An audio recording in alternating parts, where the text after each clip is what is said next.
What are the consequences of the most powerful hydrogen bomb explosion? A destructive shockwave, sweeping away everything in its path. The strongest rays of light, penetrating radiation. Houses are leveled to the ground. Fires are blazing everywhere. And those who survive by some miracle will suffer a painful death from radiation sickness or cancer.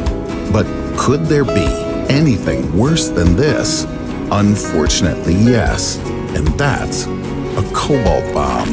In the next 10 minutes, I'll tell you how one of the most terrible weapons of mass destruction in human history works. You'll find out if there's at least a chance of survival after such a bombing, and how much cobalt is needed to destroy the Earth. In reality, it's difficult to create a weapon that surpasses the cobalt bomb. But in the world of dark fantasy, the well-known Raid Shadow Legends, you can equip your choice of almost 500 champions and be more powerful than any bomb known to mankind. Collect endless artifacts, power up your squad, and emerge victorious from the battlefield. Personally, my favorite thing is to fight with millions of players from all over the world in PvP arena mode. Most importantly, I can kick butt against these noobs from both my smartphone and my computer. But there are 3 champions that I like to win with the most. Magical Stout Axeman inflicts powerful attacks on the enemy, and at level 5, this strength increases by 20%. Sorceress is an equally skilled fighter, using Crystal Bolt,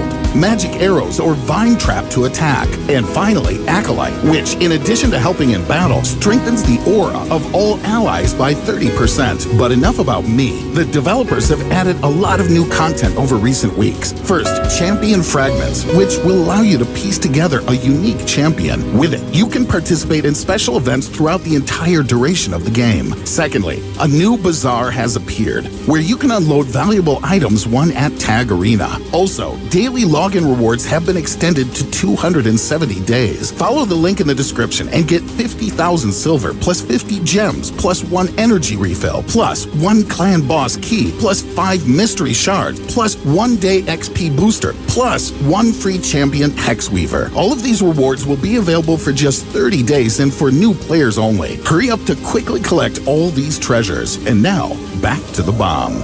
In 1945, the first nuclear explosion in history took place. Several scientists came together for the creation of this deadly weapon, including Leo Szilard. Then, nuclear bombs were dropped on Hiroshima and Nagasaki, but Szilard didn't stop his research. In 1950, he spoke about the concept of the cobalt bomb, a weapon with the power to potentially destroy humanity.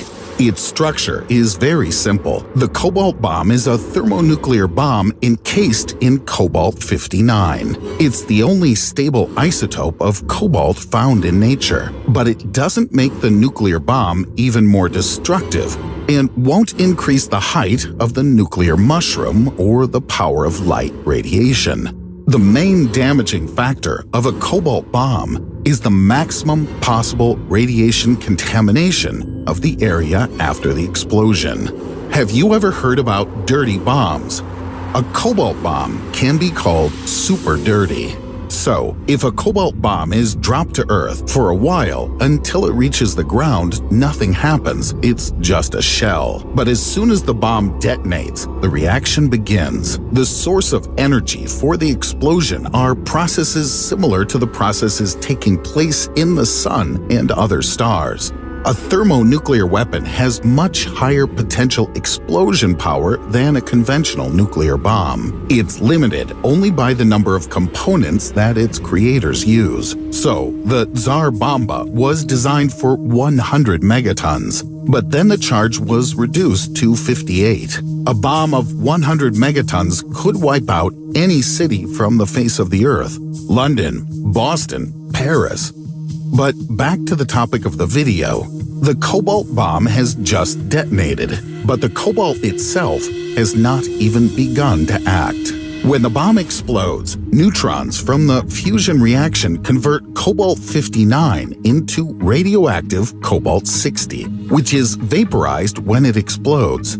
After a while, it condenses and falls back to Earth along with dust and debris. As it falls, it contaminates everything around. Cobalt-60 has a half-life of just over 5 years. This is enough to generate powerful radiation. You won't be able to wait in the shelters until it's over. The area will remain contaminated for too long, perhaps even longer than a human life. For understanding, I'll give you a simple example. The radiation consequences of an ordinary hydrogen bomb by the 6-month mark, or even earlier, already poses less danger to humans. At the same time, a cobalt bomb can poison the affected area for decades. Theoretically, it'll be possible to stay there, but not to live permanently.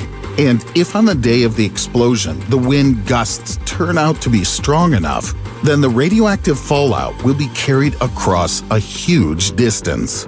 According to the words of the American scholar Stephen Schwartz, a cobalt bomb explosion in Washington, D.C. could lead to contamination of the Canadian or Mexican soil. And judging by the information published by the Federation of American Scientists, the consequences will be much more terrible than in your worst nightmares. If the bomb contains even 9 grams, or 0.3 of an ounce of cobalt-60, it would detonate with the force of 4.5 kilograms or 10 pounds of TNT. Such a weapon, activated on the outskirts of Manhattan, would render the entire area uninhabitable for years to come.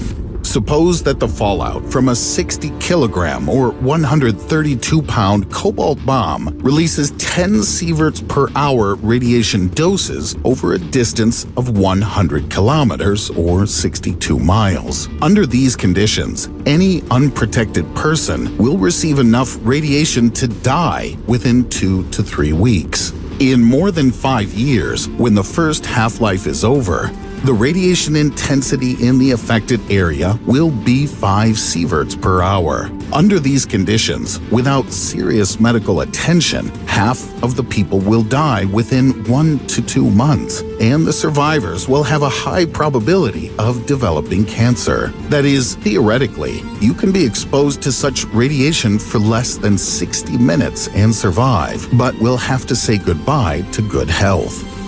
After a period of time equal to 10 half-lives, which is about 53 years, the dose rate will drop to about 10 millisieverts per hour. This means that you would have spent from 1 to 4 days in the contaminated zone without fatal consequences. For comparison, a person receives a dose of 30 millisieverts from dental x-rays, but a walk through the contaminated area isn't advisable. After 4 days, the likelihood of gene mutations would double, and with an irradiation of 300 millisieverts, the first signs of radiation sickness will appear. When a period of time equal to 20 half-lives has passed, which will be more than a century, the dose rate will be reduced to about 1 microsievert per hour.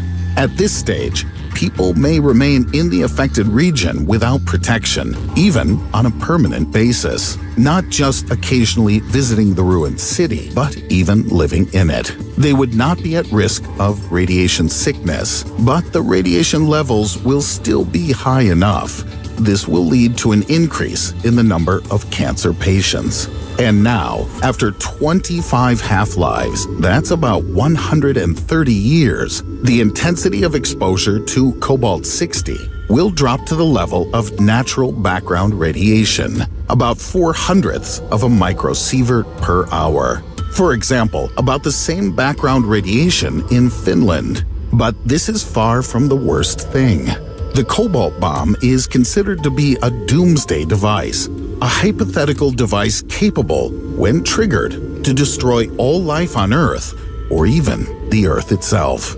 Leo Szilard was also convinced that such a weapon could put an end to humanity, and data from open sources confirms that he is right. To ensure contamination of the entire surface of the Earth at a level of 1 gram or 0.03 of an ounce for every square kilometer or 0.3 of a square mile, it takes about 510 tons of cobalt-60. If the isotope is evenly distributed throughout the planet, then such such a bomb can completely destroy humanity, and at the same time, all animals. Of course, not everyone will die instantly, but no one will have a chance of survival, except for tardigrades. However, there are two items of good news. First, according to research in 1957 in Maralinga, cobalt-59 is not as actively irradiated by neutron flux as scientists thought.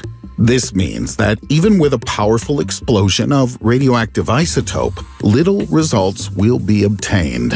Secondly, radioactive fallout of cobalt-60 falls unevenly. Even if the wind blows it over a long distance, there will be clean zones. So people have a chance of survival. The main thing is to be in the right place at the right time. And finally, a fact that has reassured me a little. Today, a cobalt bomb is considered as only a theoretical modification of a nuclear weapon. Despite this, cobalt-60 is actively used in various fields. For example, for the sterilization of medical equipment.